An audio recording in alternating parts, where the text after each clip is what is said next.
यह कहानी है एक चुड़ैल के प्रेम की। एक दिन जब मैं उस व्यक्ति के पास बैठा तो उसने यह कहानी सुनाई। बात आज से लगभग 30 साल पुरानी है, जब गांवों के आसपास सारे पेड़ पौधे झाड़ियां आदि हुआ करती थीं। जगह जगह पर बांस, महुआ एवं आम आदमी के बगीचे हुआ करते थे। गांव से बाहर जाने के लिए कच्ची पगडंडियां थीं, वह भी झाड़ियों से घिरी हुई। ऐसे में वहाँ भूत, प्रेत, चुड़ैलों का बहुत बोलबाला था। लोगों को इन सब के डरावने अनुभव हुआ करते थे। यहाँ तक कि ये रूहें खड़ी कर देने वाली आत्माओं के कुछ नाम भी हुआ करते थे, जो इनके काम या रहने की जगह आदि पर रखे जाते थे। जैसे श्रीफल की चुड़ैल, हरबीर बाबा, बाड़ी वाला भूत, बंसी की चुड़ैल, सारंगी बाबा, रक्त पीने वाली चुड़ैल, नहर वाली चुड़ैल, प्यासी चुड़ैल आदि। बात है उस चुड़ैल की जो एक आम के बगीचे के कोने में स्थित बहुत सारे बांस में रहती थी। उस समय हीरू बाबा जवान थे। कबड्डी, खो खो, लंबी रेस आदि में बढ़ चढ़कर हिस्सा लेते थे और हमेशा जीतते थे। कबड्डी खेलते समय अगर 5-6 लोग भी उन्हें पकड़ लेते थे तो भी सबको खींचते हुए हीरू बाबा लाइन छू लेते थे। हीरू बाबा के घर से लगभग 100 मीटर की दूरी पर उनका एक आम का बगीचा था, जिसमें आम के लगभग 20 पेड़ थे। और इस बगीचे के एक कोने में बसवाड़ी थी, जिसमें बांस की 3-4 कोठियाँ थीं। आम का मौसम था और इस बगीचे के हर पेड़ की डालियाँ आम से लदकर झूल रही थीं। दिन में हीरू बाबा के घर का कोई व्यक्ति दिन भर इन आमों की देखभाल करता था, परंतु रात को रखवाली करने की जिम्मेदारी हीरू बाबा की थी। रात होते ही हीरू बाबा खाने पीने के बाद अपना बिस्तरा और खटिया उठाते और सोने के लिए इस आम के बगीचे में चले जाते। एक रात हीरू बाबा बगीचे में अपनी खटिया पर सोए हुए थे, तभी उनको बसवाड़ी की तरफ कुछ आहट सुनाई दी।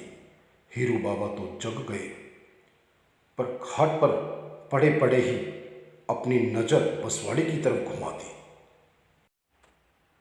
उनको बसवाड़े से कुछ बांस हिलते हुए नजर आ रहे थे, किंतु हवा न बहने की वजह से उनको लगा कि कोई जानवर बांसों में घुसकर अपने शरीर को रगड़ रहा होगा और शायद इसकी वजह से ही ये बांस हिल रहे हैं।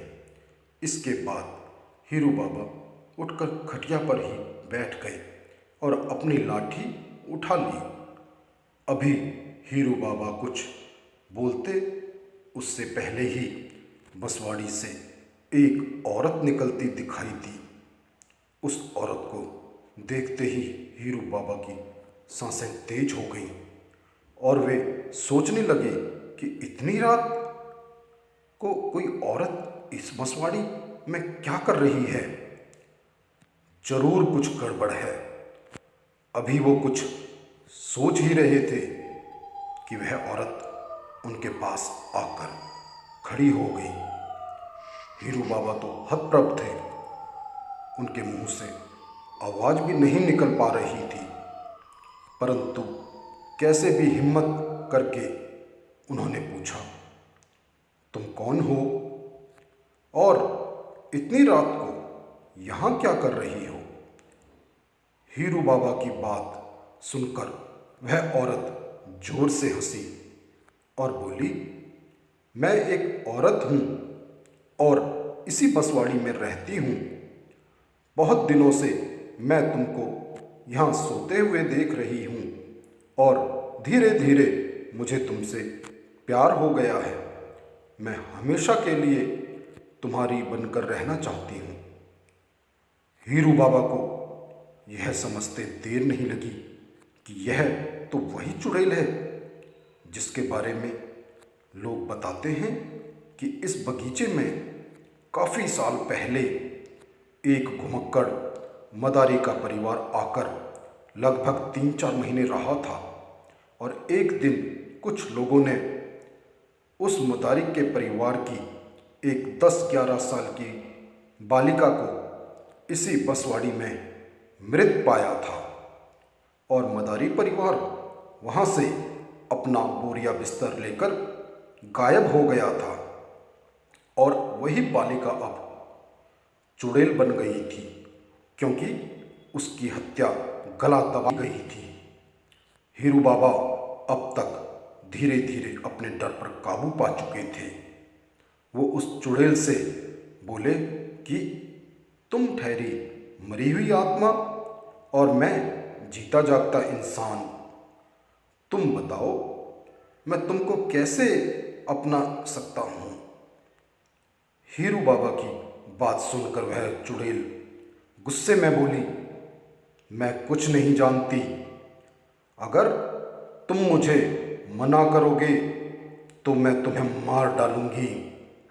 तुम्हें हर हाल में मुझे अपनाना ही होगा। अब हीरू बाबा कुछ बोले तो नहीं, पर धीरे धीरे हनुमान चालीसा पढ़ने लगे। वह चुड़ैल धीरे धीरे पीछे हटने लगी, पर साथ साथ हीरू बाबा को चेतावनी भी देती रही कि हर हाल में उनको उसे अपनाना ही होगा। इस घटना के बाद तो हीरू बाबा की नींद ही उड़ गई। उन्होंने अपनी खटिया उठाई और घर चले गए। दूसरे दिन रात को हीरू बाबा ने बगीचे में न सोने के लिए बहाना बनाया और घर के दरवाजे पर ही सो गए। परंतु यह क्या, रात को अचानक उनकी आंख खुली तो महसूस किया कि कोई औरत उनके पास सोई हुई है। हीरू बाबा फौरन जाग गए और उस औरत से पूछा, कौन हो तुम और यहाँ क्या कर रही हो? वह औरत डरावनी हंसी हंसकर बोली, मैं कल वाली ही हूँ। तुम मुझसे पीछा नहीं छुड़ा सकते। तुम सिर्फ मेरे हो। अब हर रात को वह चुड़ैल हीरू बाबा के पास आने लगी और हीरू बाबा चाहते हुए भी कुछ न कर सके। इस घटना को चलते हुए 14-15 दिन बीत गए। वह चुड़ैल हर रात हीरू बाबा का खून पीती थी। अब हीरू बाबा में पहले वाली ताकत नहीं रही। वे बहुत ही कमज़ोर हो गए थे। उनके घर वाले समझ नहीं पा रहे थे कि आखिर इनको क्या हो गया है। एक हट्टा कट्टा आदमी अचानक इतना कमज़ोर कैसे हो गया। घर वालों ने हीरू बाबा से कई बार पूछा कि उन्हें क्या हो गया है, पर वे चुड़ैल के डर से कुछ नहीं बताते थे। कई डॉक्टरों को दिखाया गया, पर हीरू बाबा की हालत में कोई सुधार नहीं हुआ। एक दिन गांव में नौटंकी वाले आए हुए थे और हीरू बाबा अपने दोस्तों के साथ नाच देखने गए हुए थे।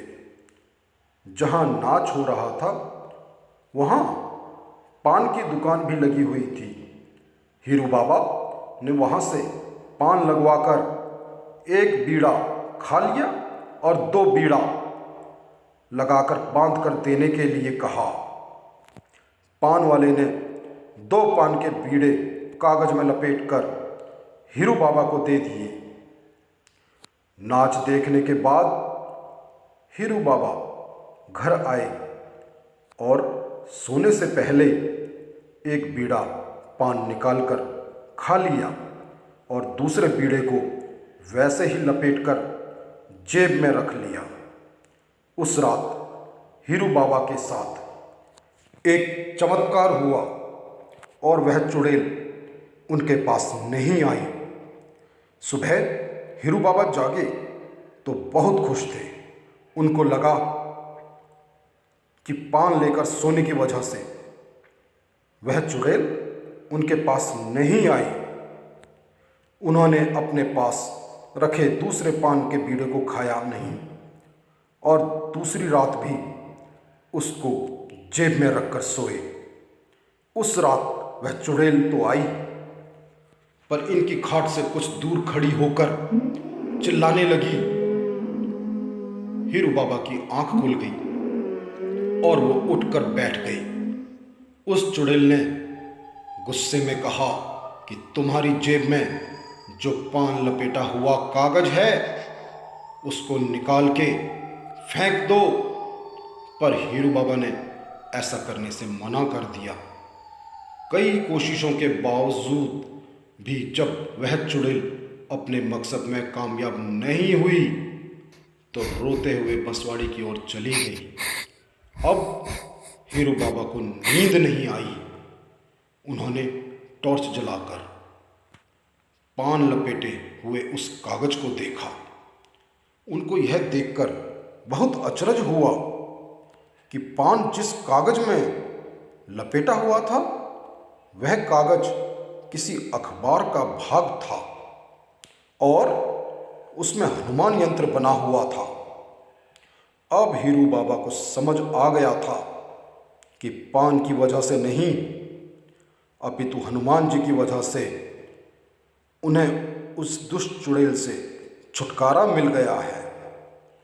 दूसरे दिन नहा धोकर हीरू बाबा मंदिर गए और वहाँ से एक हनुमान जी का लॉकेट खरीदकर गले में धारण किया और अब रात को सोते समय वे हमेशा हनुमान चालीसा का पाठ करते और हनुमान चालीसा को सिर के पास रखकर ही सोते। अब हीरू बाबा फिर से भले चंगे हो गए थे और दोबारा आम के बगीचे में सोना शुरू कर दिया। अब जब भी वो अकेले में उस बंसवाड़ी की तरफ जाते थे तो उस चुड़ैल को रोता हुआ पाते थे।